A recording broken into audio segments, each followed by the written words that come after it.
Hi everyone, I'm Daniel. I'm joined today by Justin from Playing Board Games, and I thought I'd bring him along for a little chat about how to look at new cards, how to integrate new cards into your collection. This is inspired by a couple of things. One, the fact that we have a new box coming out pretty soon, The Drowned City, and that we're in the middle of spoiler season as well to look at some of those new cards every few days now, but also for all of you new players who are a little overwhelmed by the giant card pool that we have. And when you buy a new box, maybe you got a new set over the holidays, how do you integrate these new cards into your collection without being like, what do I do? Often you can see, our retrospectives of these cards. We both have some of these kinds of videos on our channels where we just spend, hours talking about them, right? Like there's Yeah. 80, 90, 100 new cards in each of these boxes. And that's just crazy. So I want to sort of speak directly to you if you're saying, how do I deal with this problem?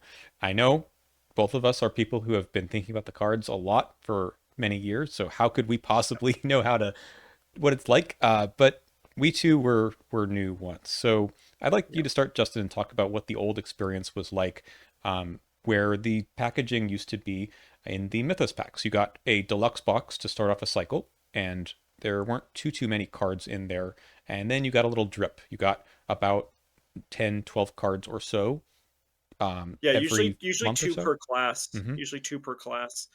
So that format was, economically miserable, but from a gameplay wise was really nice because you had, like, new content coming throughout the entire year, Hmm. right? Hmm. But, you had to pay more for it. But we're not talking about that, we're talking about, like, the card evaluation that comes with it and, like, how integrated into the new set.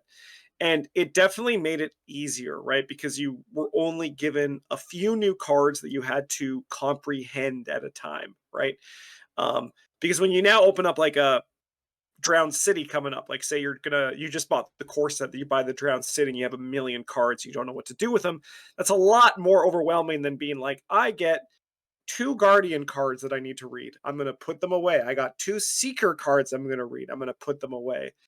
So it was certainly easier, but the downside is that you weren't able to get a full picture of your expansion all at once, right? Exactly. So back in the day, for some reason they would release like a really cool level 0 card in pack 5 of the campaign, right? And it's like we're on the penultimate scenario, uh but we can't really do anything with this card. So that's why we actually, back in the day, we don't do this anymore, we made it so that whenever we opened up a new Mythos pack, Hmm. we could swap level 0 cards for free, just because, like, that was just the nature of how the release format worked, because it was like we want to play with these new level 0 cards, and unfortunately they weren't always like available to us. Yeah, I'll go in and out. I'm like going through the Hounds of Tyndalos, as you can see, are they're chasing me, right? Um so like that was really nice, but I do prefer that. It actually feels relatively similar to what we have now, right? Hmm. It's just like a big like flow of cards that are coming.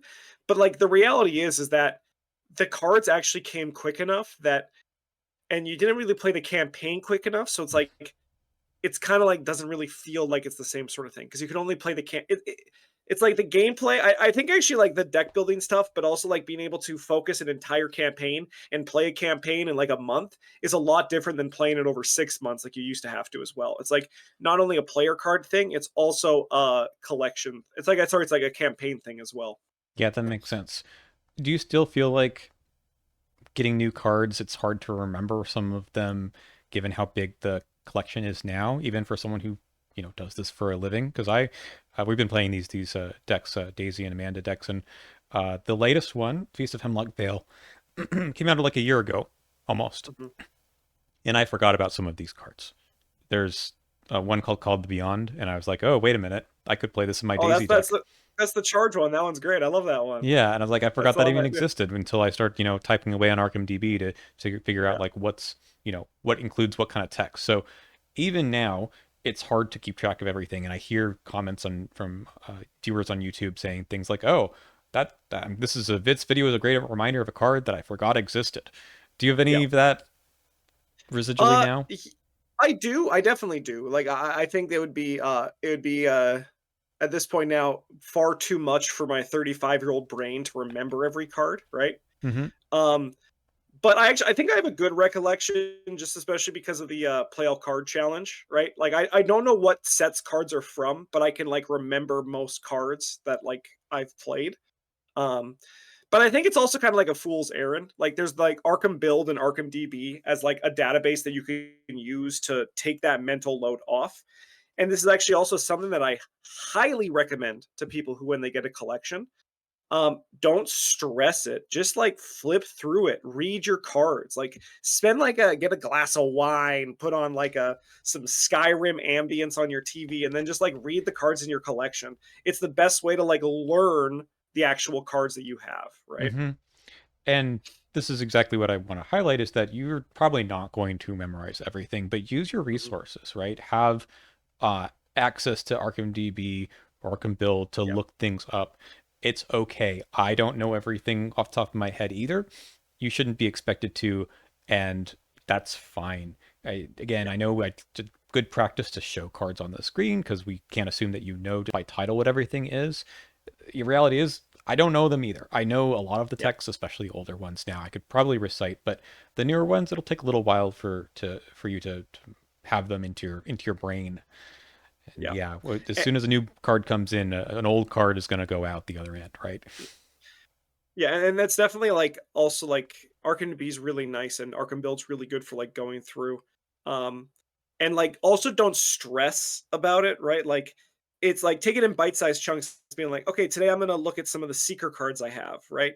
Like I'm gonna like look at the secret investigator that came in my deck. I'm gonna look at their card pool, Hmm. right? Hmm. And then like what do they have in this card pool that I could take advantage of? But again, I'm I highly recommend if you're trying to learn it actually take the physical cards and read them. It adds such a different like type of thing to it.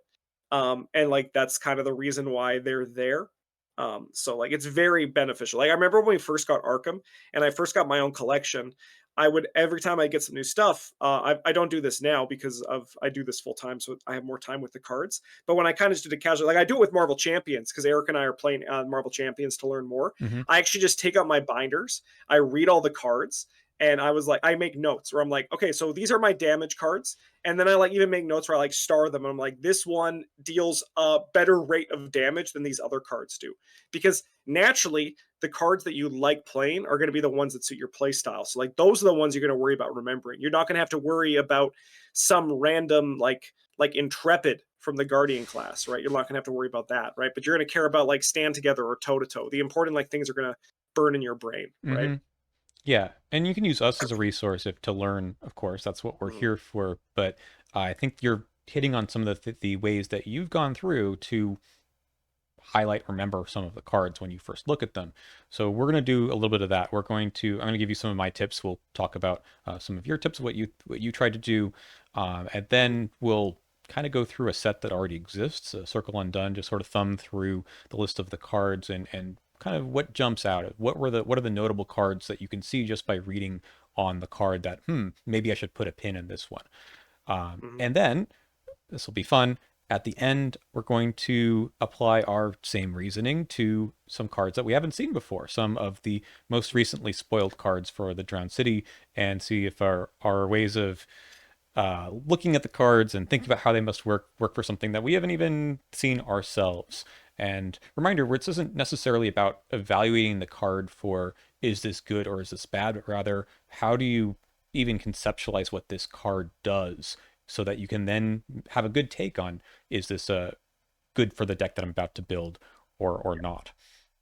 But I really like that maybe that's your first tip is to think about um, maybe which investigators are in the box or what investigator you Yes. like to build for Yeah. and see if that card actually fits the playstyle. So in basically every box now, they should have, a guardian, a seeker, a mystic, rogue, and survivor, and then maybe some off-class access to each of those. So you might think about a couple of different investigators in the box and say, hey, is this card for that person?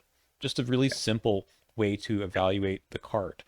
Do you have any good examples of this off the top of your head of maybe even the I core set or anywhere else? Yeah, no, I think so. This is actually something that I think it's a great way to not only learn your cards, but also improve your game knowledge of Arkham. This is something that Travis does all the time in our videos, where he can immediately see a card in a box and be like, "This is for that person," Hmm. right?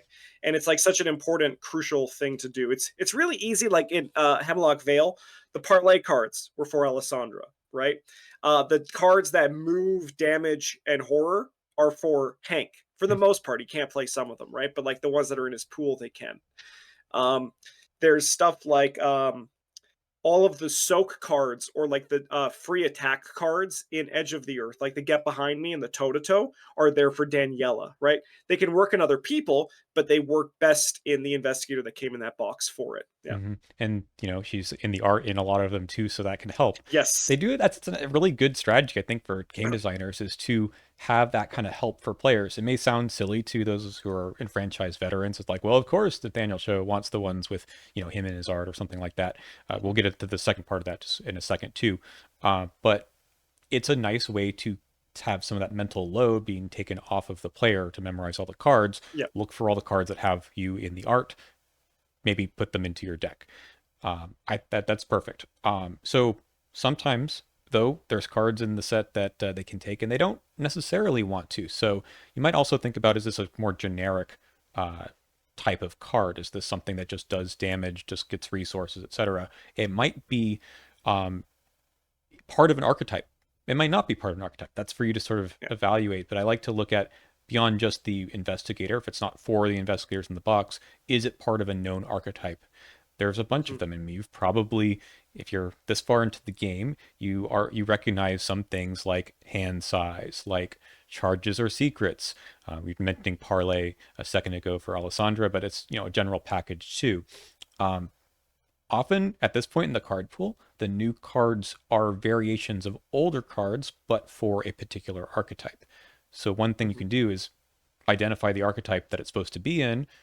Of course, is that going to go into your deck or not? But what are some of those differences between that card and a similar card that you do know?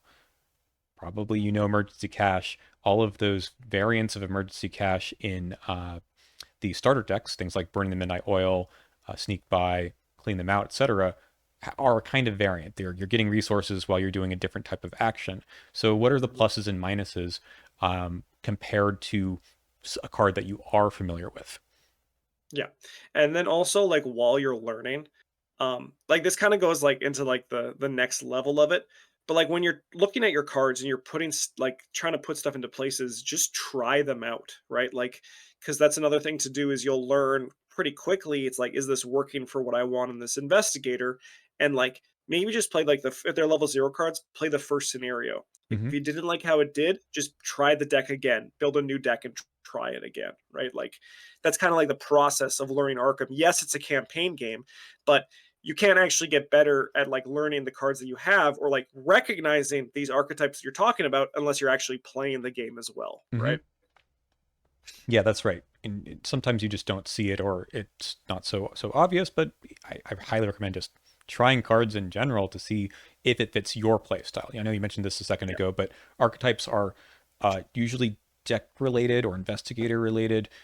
Play style is something different. It's more about you as the player. Is this Yeah. actually something that you're interested in? I mean, I have looked at a lot of cards during this preview season, and I'm like, maybe that's not for me, and that's okay, Mhm. right? You might look at it and not have the hook that other people might be getting, and great, now you've recognized something about that card. Maybe you don't want to give it another look until later, and that's good at the beginning, I think, to recognize, okay, instead of 80 to 100 cards, I'm just going to focus on the ones that have jumped out to me. Yeah. So one other thing I like to do is think about, is this something that solves a particular problem in the game? What is that usually cards do, right? We mentioned economy ones earlier, but sometimes there's just an obvious hook of, this is something that gets clues, this is something that gets damage. Great. Sometimes the cards do something kind of weird and you say, huh, Hmm. why would I ever want to do that? And the designers are trying to tell you something, maybe about a particular scenario that's in that campaign, or something that does come up every now and then. And it's kind of a tech card, but it could be, something that's more fixing a hole in the card pool from earlier. A lot of Yeah. evade cards, right, were kind of lackluster earlier on, and they've tried to design more into the card freezes an enemy now. So it Yeah, the like the Anchor Chain one that just came out in Drowned City. Yeah. exactly. So they're trying to tell you, hey, this is a way um, to deal with enemies in a way that you maybe couldn't as easily before. So they want you to try to fix that particular problem. Um, Economy cards and say Guardian, people always talk about the Guardian don't have enough resources. Maybe you see that this is trying to fix that hole. Not enough ammo cards, right? Locked and loaded, one of that new permanent card fixes or at least tries to solve some of those issues. So I think it's another good way to look at a new card and say, what is this card trying to do that maybe I couldn't do as easily before? Yeah. Yeah. And I don't really have anything to like add to that as much, but also just like because this is targeted to new players. I can't complain about franchise players here yet, right? No, not That's yet. for later. Okay. But I think that's kind of like the thing too is that you're going to find a lot of redundancy in boxes that they're released because they are designing for everyone, not just you, right? Hmm. The person who has bought the third box, fifth box, first box, 11th box, right? Like they're designing for all these people who are buying different like things for it. So we're going to see redundancy. An example of that in Drowned City is the Great Work, right? We've now seen that with the arcane research from Forgotten Age and down the rabbit hole with Edge of the Earth. That Mystics, they have this in their card pool. So we're going to see it like every 3 to 5 expansions, right? And I imagine if Arkham is still here in 5 years, we're going to see another version of that in the future, right? It's just inevitable at this point. It's just like part of the nature of the design of that class, right? Hmm. Um, so we also see like that redundancy in ways that you can deal damage in Guardians, ways that you can get clues in Seekers, way that survivors can be the fifth wheel for an archetype, right? Like these are kind of things that are going to happen again and again as the card pool like grows. Yeah. So when you look at, say, a lot of the economy cards like Seeker getting to draw cards, you can compare, hey, my thorough inquiry from Feast of Hemlock Vale, very similar to Preposterous Sketches that we had before, but a little different. Similar to Deep Knowledge, but without needing to use curses. Similar Yep. to Cryptic Research, right?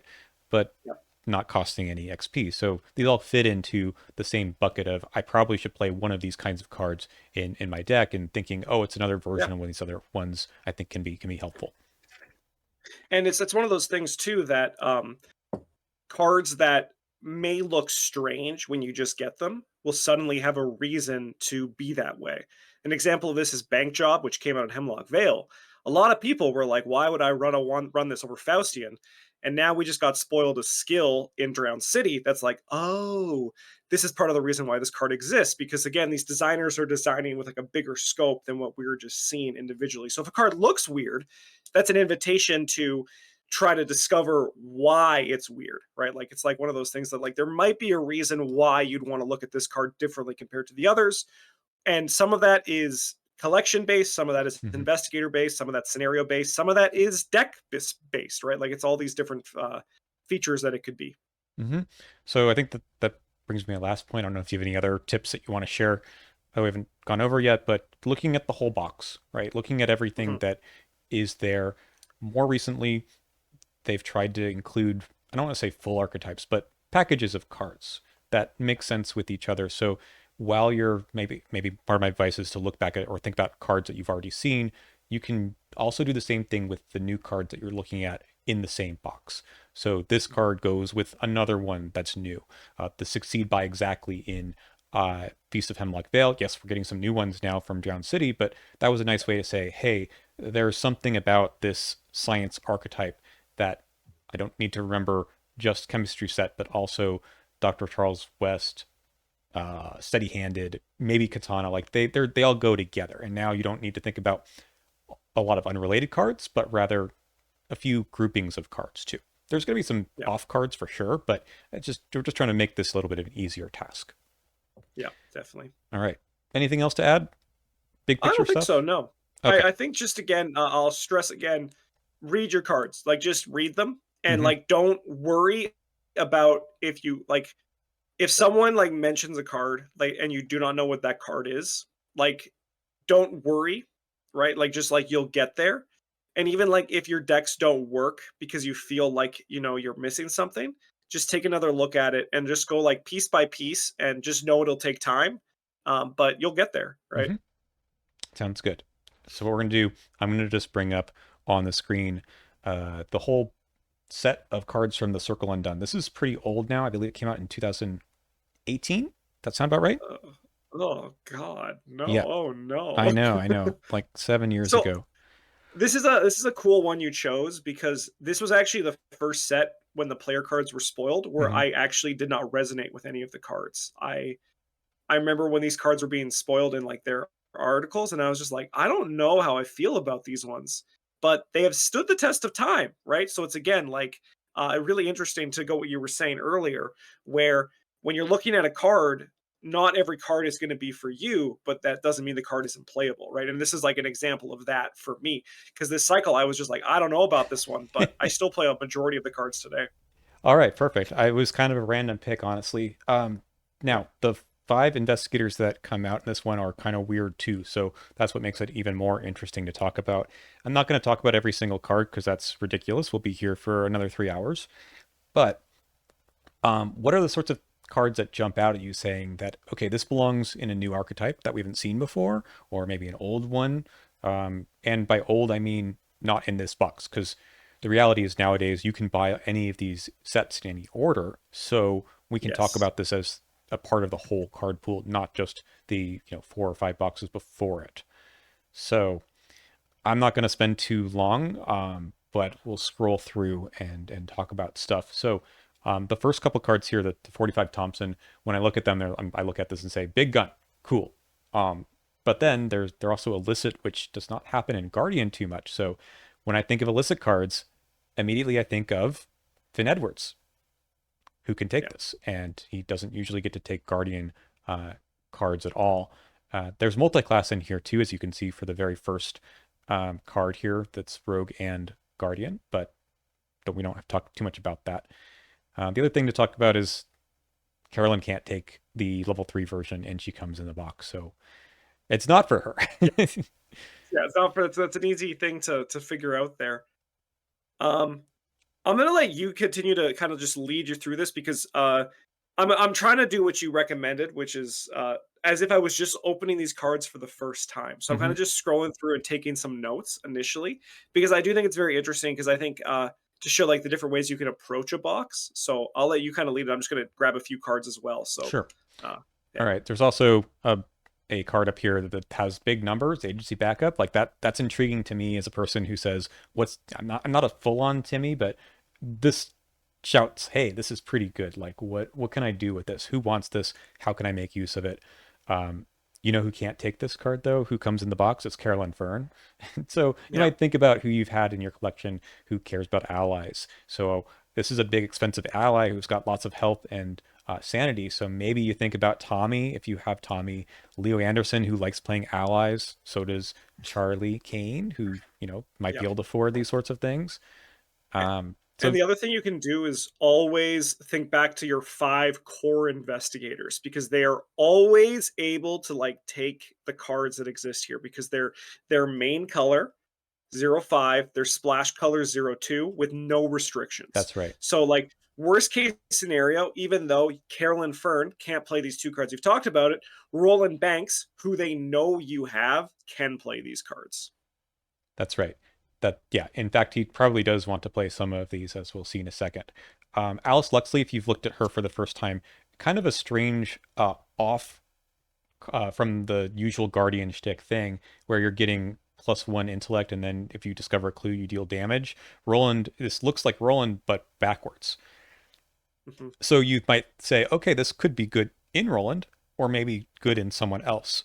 Notably, in this box, we have Joe Diamond who can play 0 to 2 Guardians. So potentially you think about Alice in that deck. But let's move on quickly to what Joe Diamond really does like. He cares about having insights. So you can look at this one over here, Delay the Inevitable, as an insight traded card that he could put in his hunch deck. It costs 2. His hunch deck discounts things by 2. And this card, I'll make it bigger on the screen.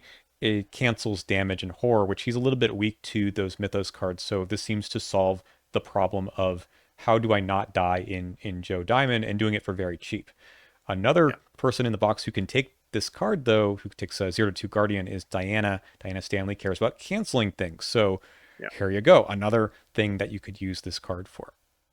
Yeah, and there's also the I've had worse Hmm. right next to it, which is as well good for everybody. But notably, it does say cancel and ignore, which is again really nice for Diana. Yeah. So just looking through for some of those keywords, the traits, some of abilities that maybe you're familiar with. Maybe just stick all the investigator cards to the side. Maybe look at their backs to familiarize yourself with that as you're going through the cards. Say, hey, is this for this person or not? All right, let's go through a little bit more. There's not too many Guardian cards when you have them zoomed out like this, but there seems to be a lot of weaponry here. We didn't talk about Enchanted Blade, but telescopic sights also for some big guns, and there's a couple things here that deal with firearms. That's kind of all Yeah. that jumps out to me. What about you? So on the Guardian, it's like just the guns are kind of like the thing. You find like another big gun to build towards. Mm-hmm. Um, I would like the Enchanted Blade as well because there's the level 0 version in this, which just means generally more redundancy, right? We were talking about how there's redundancy in terms of like card designs. There's also just redundancy in terms of like what you're looking for your deck to do. So like having more of that means your deck is going to be more likely to do the thing it wants to do. So like if you don't have prepared for the worst or you just want to put in a bunch of weapons, Mm-hmm. this is another thing that you can do to get there. So that's something that would jump out to me in the Guardian class. Yeah, that makes sense. Very nice. Got the grenades Yeah. as well, and it's not obvious Yeah. who that is for. Obviously, not for Carolynch. You can't take it, but this is just another way to deal damage, and maybe you want to try it out in Yeah, any way. I think Hallowed Mirror also kind of jumps out as well as a card that you would want to be like, how does this compare to like First Aid Kit? Because a lot of new players they love healing, Mm-hmm. right? Um, and like I think that Hallowed Mirror is the first instance where it doesn't feel like really bad for the rate in which you're healing, at least in terms of chronological, assuming like that. There's better options now that exist, but that's something that if you're just starting out, you might be like, hey, I think I can heal. Also works really well with Carolyn. You can take advantage of that, which is really nice. That's right. The soothing melody does allow her to heal allies and other investigators, which does trigger her ability. That's really kind of the only thing you can do in this card pool, really, for her. Yep. At least out of Guardian. All right, let's move on to Seekers. Yes. We've got just a couple here at the bottom of the screen. We'll go on to the next page in a second. We didn't talk about the tarots, but that's kind of a new thing. You can see all of the tarot cards in this box as being Yeah. just an easy way to get your number bigger. Yes. Not much more to say. It's a simple Yes. card, but nice that there's Uh, 4 of them that do the same thing. Notably, this cycle is actually kind of nice. I think it kind of teaches you something for the seeker side because this also has studious for the permanent, which gives you extra hand size in the beginning. That's right. Which, if you're a seeker, you're now like, I can make them more likely. It gives you like a little puzzle to solve of how do I get this in my opening hand? Well, this lets me look at now 14 cards. I'm very likely to hit it, which is really nice. Yeah, that's very true. All right. Yep. Fingerprint Kit is here. So maybe a very similar card to other assets that get 2 clues at once. So you might compare it to things like Rite of Seeking if you have that, Clairvoyance. These are Mystic cards. This is a card that kind of does the same thing. Whether or not that Yeah. works for your build, it's a tool, right? So maybe Yeah. that means Yeah, something we're for not here to answer investigators. that. We're just talking about like what it makes you think when you see the card, what it compares to. Yeah, So exactly. Okay, let's go on to the next page then. And we've got I'm just looking at things for the first time with you.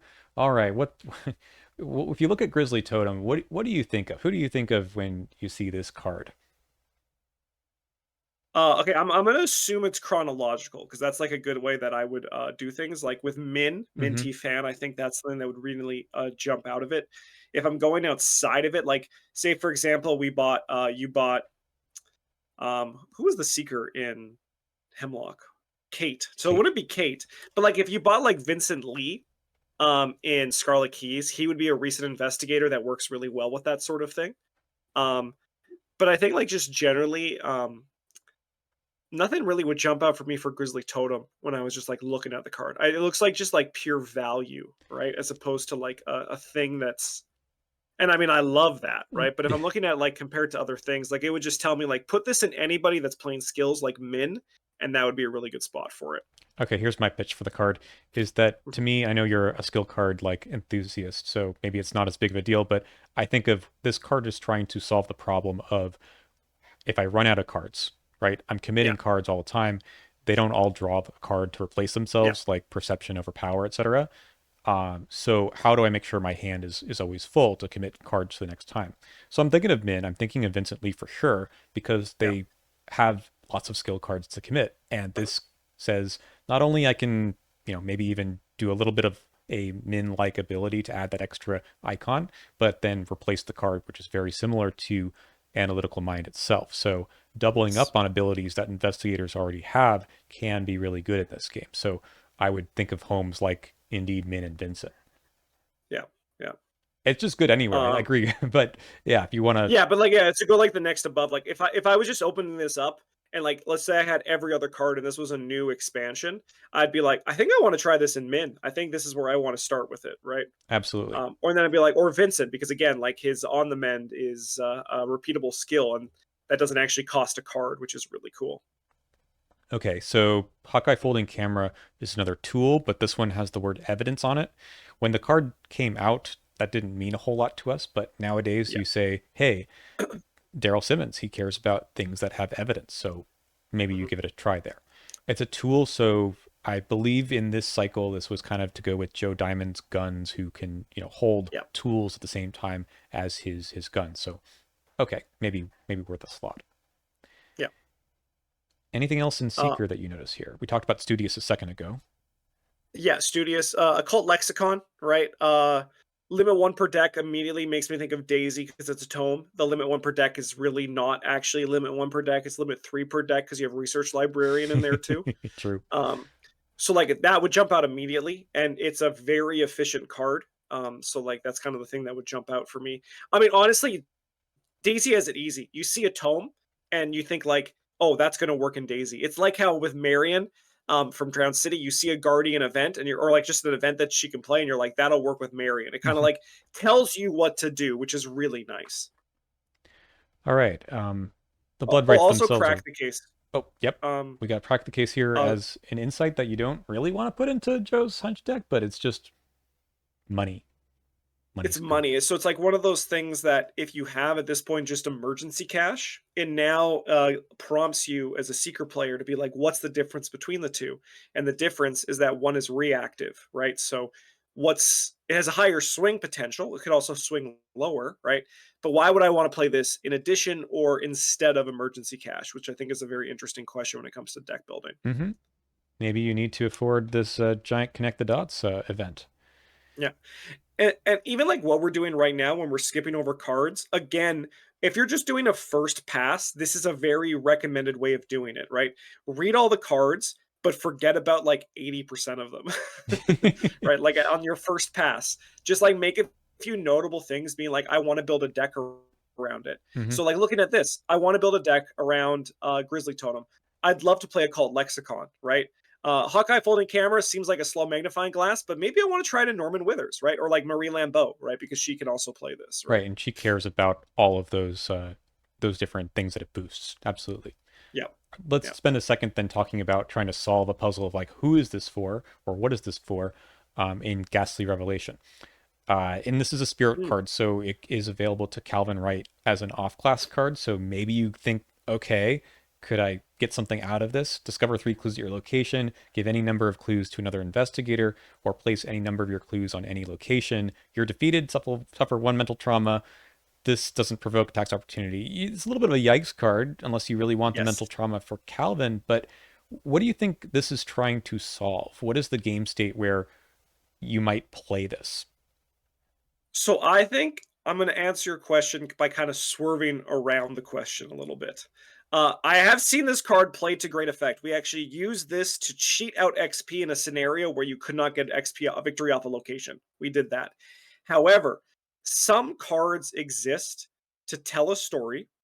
Some card exists to teach a player that they might not want to run this card. And it's some of those cards we don't actually see those as much now, right? Like there's not many cards that I put into this ghastly revelation thing, right? Um, but also just some cards exist to tell a story, right? They're for those people who like the flavor of it, right? It's a panic button. It's has good icons, Hmm. so you know no matter what, it's relevant in your hand. maybe you need it, maybe you won't, right? So it's like one of those things where most of the time you're going to look at this card and you're going to have that exact opinion you had, which was yikes, right? But like maybe just one day you're like, I need two books in my deck and my collection is limited because I'm sharing it with like three other people, That's right? right. I'll put this in here until I can upgrade out of it. Worst case, it's a perception. Best case, it scores you an extra victory at the cost of one trauma, which if four people are getting one XP, that's definitely worth the rate that you did for it. Absolutely. So I think that that's the right way to look at these is maybe the designers are trying to tell you something about the gameplay, but also maybe something about the story, and it may be worth it. You may have had a scenario that you've played with your group where you're on that last location. There's no way for you to get those clues because everyone was, engaged with enemies. But if you just cleared off the location, the scenario would be over, and then you could slap this down. Yep. Again, Yep. not talking about if that's a great idea or not, but you can envision the location where that could happen. Yeah. All right, let's move on to some of these survivor cards here at the bottom. We see another tarot card, but this one doesn't give you a stat boost. It gives you health and sanity, which fits into some survivor Yeah. archetypes. Kelvin is the kind of it. And then Hank if you have Hank. Yeah. For me, I'd look at both the tarot and the upgraded grizzly totem and be like, why is Survivor worse? Right? That's what I would immediately think seeing these ones. And like the answer is just because Survivor is kind of just like worse, It's right? just Like this is kind there. of like one of those things. Yeah. This was actually a very awkward set for Survivor. It had a Rita Young, right? Hmm. Who is really good if you have a lot of stuff. But then it also got some insane bangers in the form of Drawing Thin, right? Which you now look at yourself, which kind of also does help soften the grizzly totem of be like, why would I want to fail? And the answer is because maybe I'm getting value for my skill cards that come with it, That's right? right.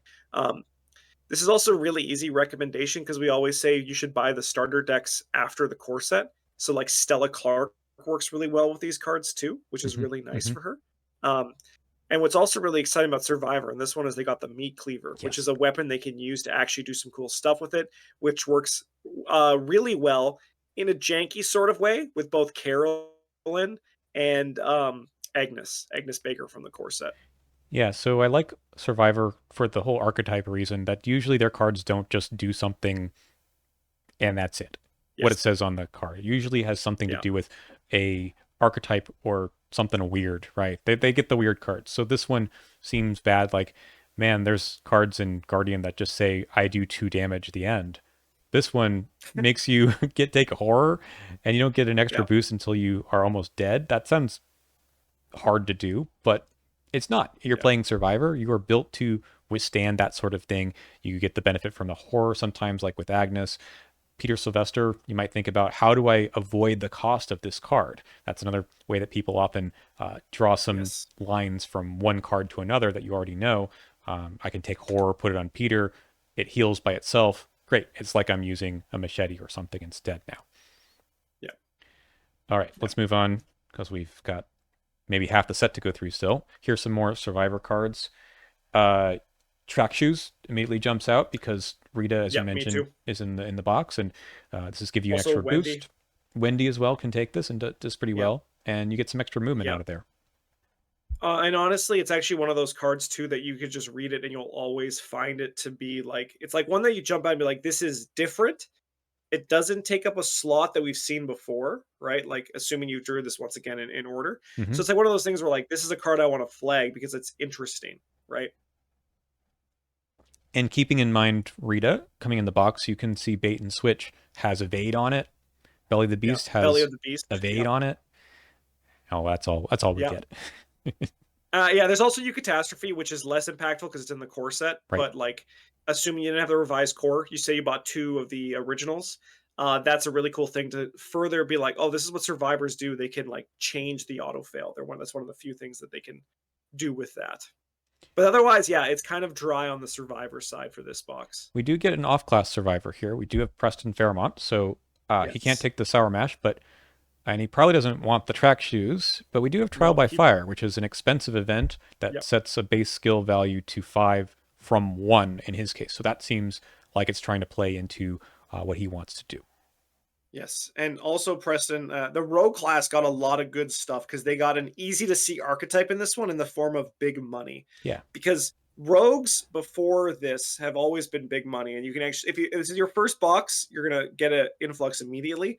But and like right lately, rogues have been economy. But there was Hmm. a time when they were, but it was only on the XP side. But now we're starting to see like payoffs to these cards, and then Preston Fairmont can take advantage of it, which was really really cool. Yeah. So we'll go to the rogue ones. Just might as well. Yeah, yeah. First one for me, if I was going through this, well connected, is a payoff card. So when we say payoff card, it's like the card that everything your deck is working towards to give you the payoff to all the setup that you're doing. So if you're getting a bunch of big money, well connected is now giving you a big boost on one test per round, which is really nice both offensively but also defensively for the rogue class. Yep. So there's a lot of money cards in here, and I would also throw in like Preston has the money side, and he's also got the event side in this box. So Yeah. double. This is all in alphabetical order. I don't know. It is. It is. Yeah. Okay, double double is a payoff, I think, for playing an event style deck. So you're able to play another event, well, an event twice, as if it were in your hand, which is like having another copy of it, getting an extra action. It's a lot of value in that card. So we're gonna, unsurprisingly, see a lot of events in this box. Let's actually just jump over to the next one. So there's a lot of ways Yeah. to get money that you're seeing, some payoff for money. A couple of other miscellaneous things here too, but if we look at the next page, you can see a bunch of events that might be doubled. So decoy, Yes. intel report, small favor are part of a cycle. They all do something very similar. Evade an enemy, discover a clue, deal one damage, but you get better versions of this when you increase the cost. So spending a lot of money happens with events, and these in particular, doubling the effects pretty good too if you have all the Yeah. money to burn, which he does. Yes. Yeah. So like the rogue one is actually very easy to kind of parse and put it all together to kind of just see like what you want to be doing for it, which I think is a they sometimes give you a gimme like that in a box. Yeah. They really just like make it easy for you to figure it out. Yeah, money Yeah. talks, cunning, also money. Yes, it's all money. Yeah. Another day, another dollar is a permanent that just gives you more money to start with, right? Mhm. And then it has a few kind of general things like you'll actually notice that rogues occasionally they just get like mythos protection, right? In some form. And that would be like the Tennessee Sour Mash in this cycle, right? That's right. If you're thinking back to core set as well, like how does this fit in with cards you might already have? With hot streak also could be doubled, right? And then you have Yes. even more money. So there's some. While there's a lot of stuff that come in the boxes, they're meant to combine with the core set pretty easily. Yes. Yeah. Corset, they're always designing with Corset in mind. All right, let's go to the Mystics, which I guess is the last one besides the neutral cards. And who is in Uh, this box? this is Diana and Marie. Okay. So Diana cares about canceling. We mentioned that before. And Marie cares about Doom. Yes. I don't think we'll see However, that. they're all mystics, so they also all care about brain, Mm-hmm. and they just have to get there. And for me, I remember, and I had the exact same thought now was, oh yeah, Sixth Sense came out here, which was crazy at the time it got released because you don't have to spend charges to investigate. It just gets it done. However, if you go beyond that, what you can also think about is like, how can I see the tokens I want to see, right? So like it brings in the idea of token manipulation, um, which there is not really any token manipulation that came out in this cycle, Mm-mm. but like in the core set you had the grotesque statue which already has some built in. So like they're like we're not going to give you more in here, but it's kind of already there for you in the core set. And if you have Jacqueline Fine, you can play her, and she does Sixth Sense very well. So you get a little cycle here. You get a level 0 and level 4 versions of Sixth Sense and Wither, which allow you to use your willpower instead of whatever that other Yep. one is, and no charges. So that's kind of what they're pushing here. Mhm. Yeah, and there was also the we saw the bad symbols were upside Mm-hmm. instead of, so it's like they're kind of different in every way. Yeah, Banish is like that as well. Hmm. Yeah. A few more cancellation stuff. We got Deny Existence. Again, you're likely supposed to play this in Diana. So Yep. got some And cancellation. also like prophesy is there to kind of work with Marie. Yeah, it's just hiding on that second page Yep. there. But like that's like it works with everybody, but like the idea is Marie's putting Doom down, so we're gonna put this in here to potentially work with her ability to get it like going quicker. That's all she got. Yeah, Eldritch Inspiration here for, there's that magic word, cancel for Diana. yep, yep. We have, Or alternatively, you can also use it to trigger your six senses an additional time, which is that's really right. cool. I always forget about that. It just feels Yeah. like I'm just using it to cancel bad stuff, but you're right. It's for Sixth Sense to get an extra clue, even. Yeah. Which is kind of one of those cool things about like how cards can change. Because I would not run Eldritch Inspiration in a deck unless I was playing Diana or I was token fishing with Sixth Sense, which is kind of like how you can unlock these little secrets that can exist for cards that exist in Arkham. Okay. Finally, there's some neutral cards, but a lot of these are signature cards. The tarot stuff that we saw before kind of highlighted a bit by Anna Caslow as a way to have more of them. Yes. Okay, that's what it's for. Kind of says so on the tin. The other neutral card I think is just the Council's coffer, other than Ace of And Rods. Ace of Rods, yeah. Yeah, So like not much in this one, but that's okay yeah, because if you're new and you're like wondering why are my neutral cards usually not good, it's because they're neutral. they're usually not good. Yeah, What else did they're you want usually out of them? yeah, Eh, they're usually lower rate or bad. mm-hmm. But Yeah. Or anyone in can some play them. cases, a build around or a build around, like Anna Caslow, right? Like you have to like build around it to make it work. All right. Well, hopefully that was a brief and helpful way of looking at a new set and thinking about how it might integrate into your collection already. So we're gonna pause here a second, then we're gonna do the cards that we haven't seen before and see if we could put our money where our mouth is. So Yeah. hold on one sec. All right. So these are cards that were spoiled today, like an hour ago or so. So we haven't really looked at them. So we're gonna read through them together and talk about exactly what we just tried to do. Not again, is this card good, but what does this card do?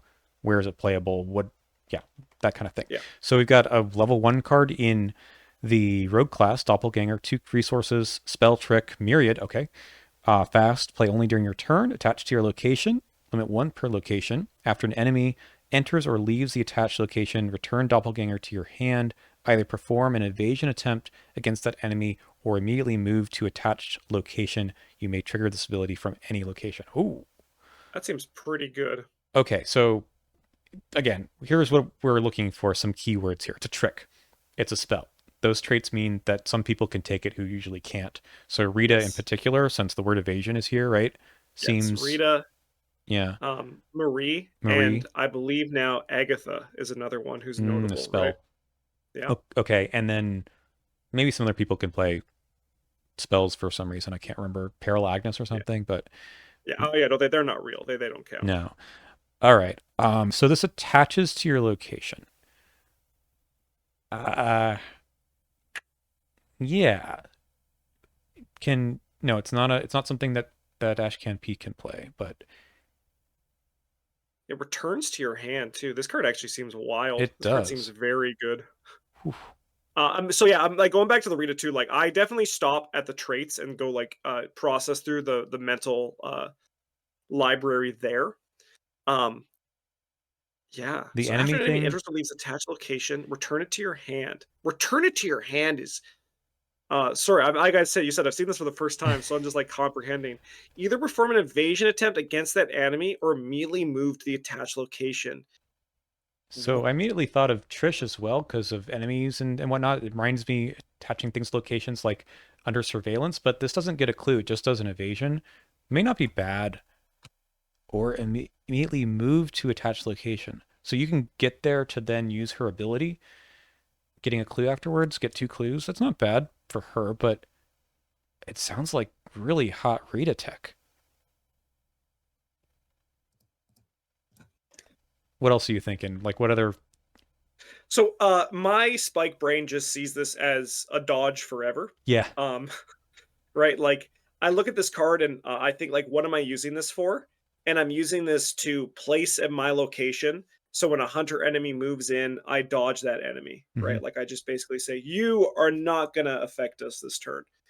Um if I go a bit deeper, because one thing I like to do when I see a new card, right, is I like to think about like where can this work that might not be conventional. Right. So, like an example of this is uh get over here in the Guardian class to move enemies on command, right?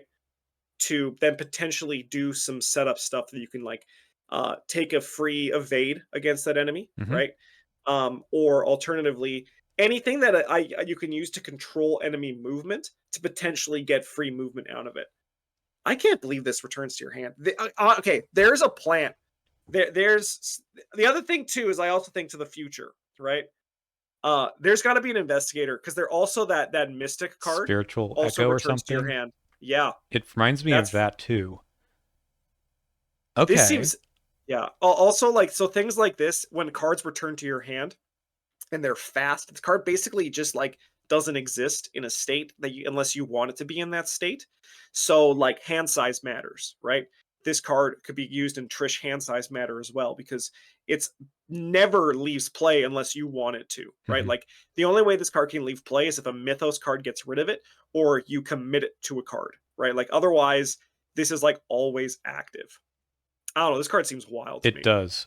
And I just realized that leaves attached location too. So you can let it go in and then you keep it from leaving. Leaving is also really good. Are there cards that let you like I mean like Luke Robinson, if he could ever get his hands on something like this, but I mean, then you go even deeper like the black market stuff, right? Like that you can like do things as well, but Yeah. the leaves attached location is also really good. I feel like that's kind of new. I can't, it's usually enters. It's like barricade, right? In Yeah. some sense, but that's enters. Leaves. Hmm. But the like leaves is really cool, right? Because then like you put it on a location, right? And then like it's like say like we know a hunter enemy's moving over here. I will then when he moves past this location, I'll just appear behind him, Mm-hmm. right? Mm-hmm. It even is one of those things. Oh man, I don't know. I think this card is kind of interesting. I'm also looking at like the it makes me think. Can you do anything with Keimani, right? To get like because Keimani can thrive on free evades. Mm-hmm. Mm-hmm. Can you do anything with that? As well, I also look at two cost. You need to like have a plan if you want to play a lot of these. It's expensive, But but luckily, rogues can do you're that. in rogue, right? Exactly. So that Yeah, it's appropriately costed. Maybe we'll see, but it's also mhm. a spell, so you could discount it with things like um, prophetic or whatever else. So I'm thinking for spells, who are the like? Why is this a spell other than the flavor? Uh, are you playing this in Safina? Are you playing You it could. in Dexter? Maybe I don't know. Hmm. Okay, I think yeah. this is a really cool card, though. I think this card is one of the more exciting ones I've seen in this one, just because it seems very powerful. And as we all know, I love powerful, so it It does does. seem like I don't think it's like busted or anything, but It I think this seems has a like lot of places it can really shine in, which is very exciting, right? Like there's a lot of different avenues you could take this card. so. It Going makes back your through brain some go, of the things I talked about before, I can really see that whole what problem is this card trying to solve, right? And we're yeah, going through all of the ideas, and even just as you said, as a dodge, right? yeah, It's solving the problem of don't get attacked by enemies, and you have that yeah. on tap. But the other I things that you can do, I mean, imagine Rita using this to kind of warp around the map, right? yep, yep.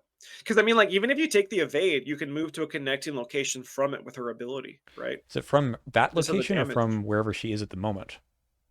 Well, because she can warp. Oh yeah, because it's one of those. Oh, that's a great question. Let me pull up Rita. Um, the other thing too, though, what I also like with this problems, what this card solves is or move to a connecting location. After you, it just says connecting location, so I imagine it's your own location. That's kind of Um, cool though. Like the enemies moving from here to here, you're on the other side of the map, and you just get a free move out of that. That's yeah, that's super fun. But what I also like this card, what it solves is it's enemy management, but it's a very unique form of enemy management, which is really cool. so this feels kind of new. This like feels like a new addition to the card pool, not just like another Definitely, version of something we've seen. That's why we've been yeah, kind of scratching our heads a bit. yes, yeah, Which is good. This is the whole purpose of this exercise. yeah, Ready to move on to the other one? yeah. Let's do it. Okay. So we've got hard boiled.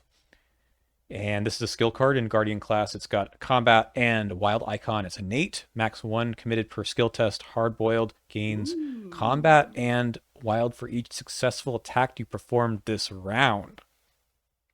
Silas, It's innate. That's the innate. first thing I think. Yeah. Yeah. So with skills, it's always innate or practiced, and you think of either Silas or Amanda for me, anyways. Could be Hank now too, because he can do that. Yeah, yeah, I guess that's that guy too, huh?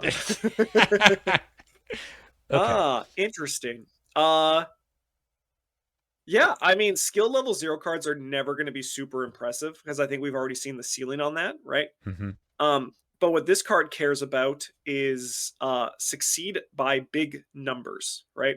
So an example that I'm sure someone will be very happy that I'm going to shout out here is Katana. Mm. Um, allows you to get a higher rate at succeeding by 3 or manipulating your thing to succeed by 3. Because like if you get like 4 or 6, it's probably pretty comfortable. You only need to attack once to have this be a fist promise of power, right? Which is like really nice, especially for boss battles. Because like I think what this card is, like when I see a card like Hardboiled, what I immediately think is this is a really good level 0 card that I'm going to upgrade out of, right?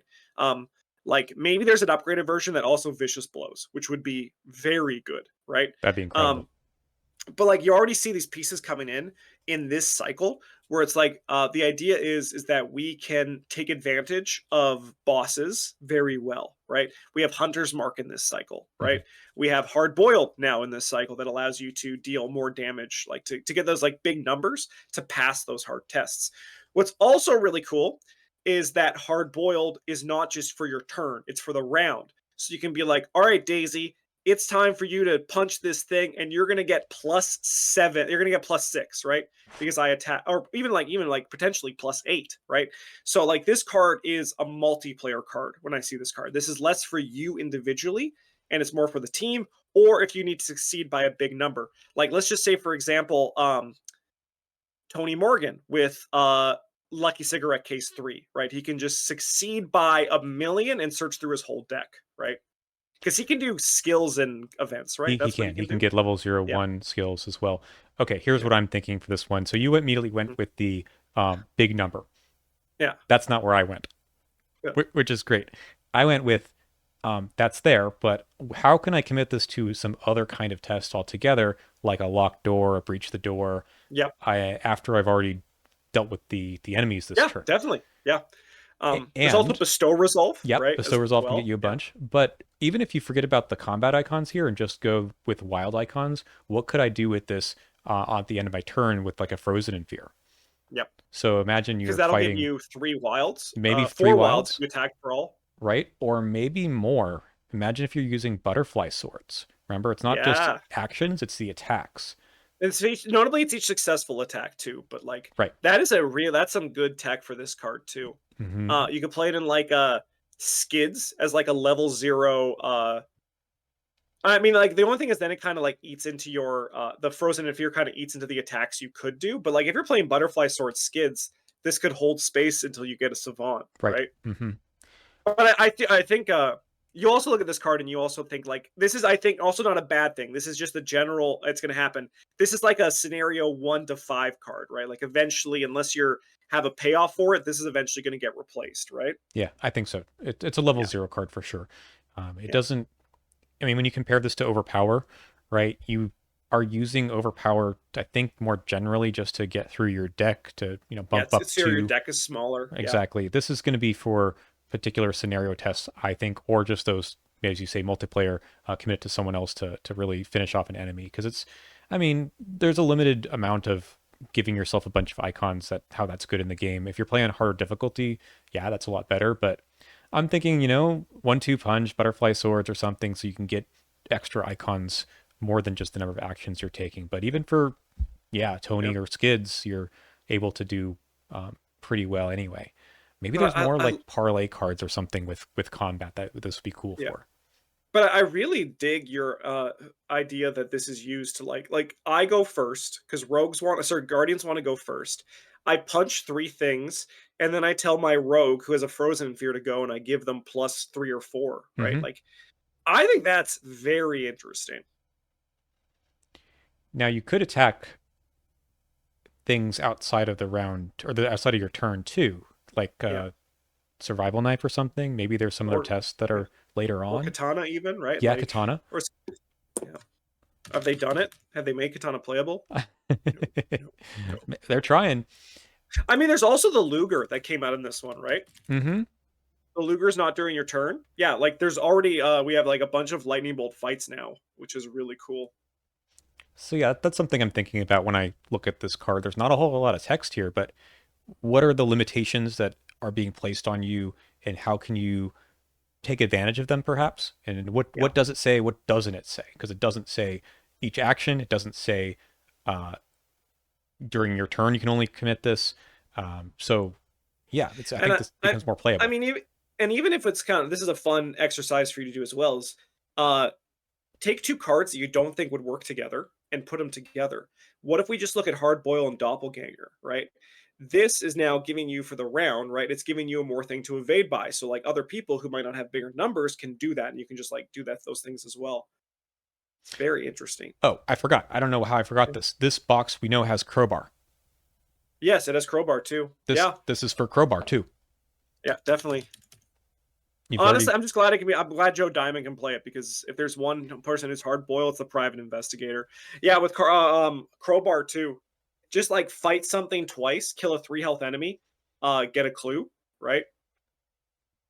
maybe even in solo that's pretty good. Yeah, Hmm. yeah. Okay, I like the card.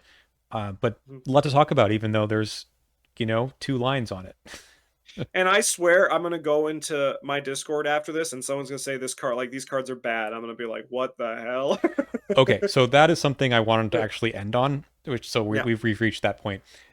Yes, you can listen to other people's comments, and you know that we make content that is us giving you advice about cards, but it's easy to get sucked into the discourse around cards when you just say, I don't know if this is good or not.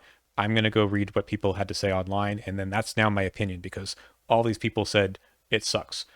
yeah, But please don't do that. Please just, you know, give it your own look. Think about it. Play the card somewhere because you're going to read people have sometimes a hot take on a card that you're going to say that doesn't match with my experience of the card either way, right? Good or bad. And yeah, that has a lot to do with player count, which investigator, what their play style is. It's yeah. very hard sometimes to get a this is the end all be all take on a card.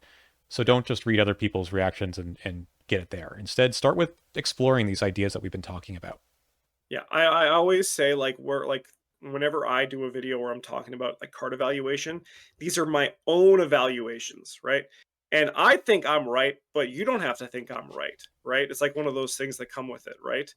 Um, and the other thing too is what was I gonna say? I lost it, but it's it's very easy to look at a card and like just immediately say binary yes or no if it's good or bad, Mm-hmm. right? When Trish was first spoiled, people were like, she does not seem good. Her ability seems bad. Trish is very powerful. We saw a very similar thing with Lucius, and I think it's going to be the exact same thing, right?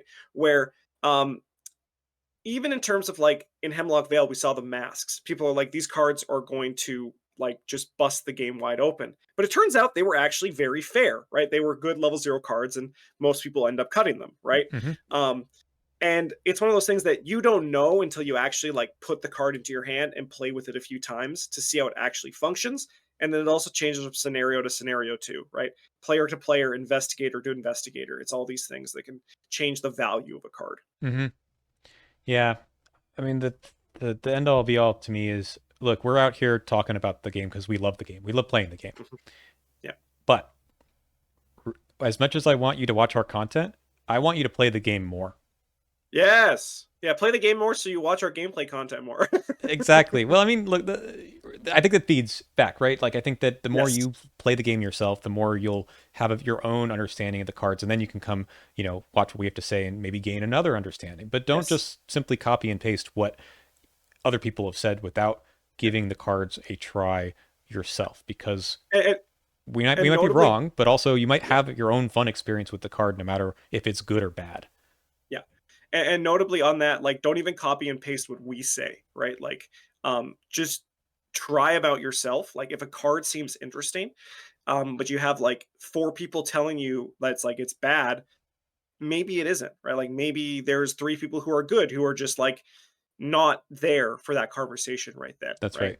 And like maybe like when we say like always play this card, like just don't. Like it might not, you not doing that isn't wrong, right? It's just your way of playing Arkham. And not to call out like some people who make mistakes, because we all do, but sometimes you read some card evaluations and people just misread the card. They miss something one way Yep. or another. And we're Yep. trying our best to give a simulation of how, well, this wasn't even a simulation, of how we evaluate these cards. And we're trying not our best not to miss anything about the wording. But it took us a little while to come up with some of the text on the card. So someone who immediately looks at something and says good or bad, they're, they might be missing something. They might not be, Yes. but they might be. Yeah. Definitely. So I had a spoiler card earlier that was had the big gun, right?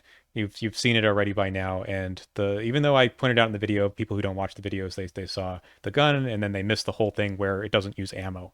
So they might be talking Yes, because about it the used. yeah they might be using Yeah. their evaluation based on I can put a bunch of ammo on this card and it only uses shells, right? Yeah. They might change their opinion. So Yeah. all right. I was thinking about doing this video last week before my spoilers and giving you those just to react on, but I think this is fun for both of us to share It this was. experience.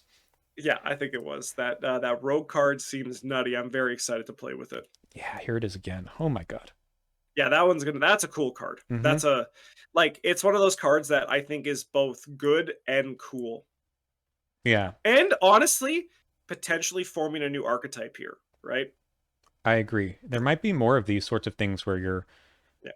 either attaching things or doing things remotely, which I think is neat, an Or like underexplored part of the game. or a payoff where an event enters your hand, right? Mm. Because Safina could do that. She uses her ability, an event enters her hand, and then something good happens, right? If an event happens during your hand, like not during upkeep, like that could be some cool stuff too. Can you get the painted world back with this?